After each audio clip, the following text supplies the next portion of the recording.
BJP has said it will not tolerate violence against its cadres in Kerala and blamed the left front for the attacks. I would like to say something very clearly and categorically. The BJP views this reckless attack on our cadre very, very seriously.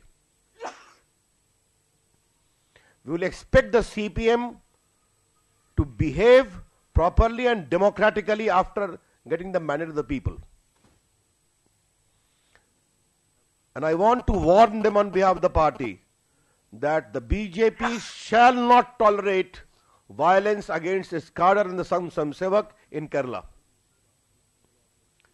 CPM needs to recognize one thing very clearly, that BJP is ruling over the country and BJP is ruling in 14 states of India, in many along with NDA, and the BJP has a powerful electoral support in Kerala.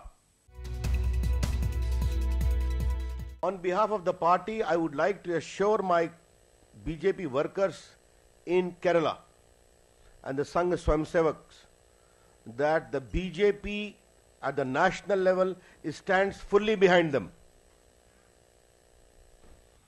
And I would like this message to be noted by the CPM leaders in Kerala, that the entire party at the national level stands fully behind them, and they have the goodwill and good wishes of crores of BJP workers all over the country.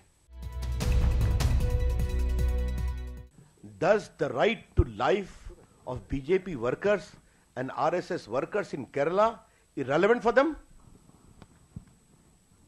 Does the killing, violence, destruction of their property is not a question of human rights? I know they will never speak, because we also know they have never spoken, because their whole commitment to the idea of respecting a dissent is full of double standards.